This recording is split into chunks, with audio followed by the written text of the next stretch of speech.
எல்லாம் அடுத்த ஜென்ரேஷன் என்ன ஆவாங்க? அப்போ உங்களுக்கே தெரியுது அத்தோனியா ராஜாவாகிற நிலைமையில் இருக்கு. இப்போ யார் யாரோ ராஜாவாகிற நிலைமையில் இருக்கு.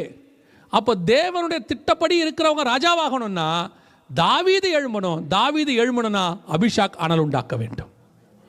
அப்போ நாம் அந்த சிறு பெண், சிறு சர்ச், அந்த ஒரு ஆள் நீங்கள் எழும்பினால் மட்டும்தான் அடுத்த ஜென்ரேஷன் ராஜாவாக மாறும். அப்போ எழுப்புதல் எதற்காக? ஏதோ சும்மா எழுப்புதல் சொல்றதுக்காக எழுப்புதல் அல்ல. அதற்காக எழுப்புதல் அல்ல. எழுப்புதல் எதற்காக? அடுத்த தலைமுறைக்காக. அன்னைக்கு ஒரு ஒரு மேல் வீட்டு அறையில் நம்ம சொல்கிறோம் 2ஆம் அதிகாரத்தில் அப்போஸ்தலர் நடவடிக்கைகளில் அங்கே ஏற்பட்டதான எழுப்புதல் 2000 வருஷம் ஓடிச்சு. அடுத்து 1906 அசுசா ஸ்ட்ரீட்டில் ஏற்பட்ட எழுப்புதல் இன்னைய வரைக்கும் ஓடிக்கிட்டு இருக்குது. இப்போ இங்கே எழுப்புற எழுப்புதல் கிறிஸ்து வர்ற வரைக்கும் ஓடணும். அப்போ நீங்களும் நானும் அதற்காகத்தான் அழைக்கப்பட்டிருக்கிறோம்.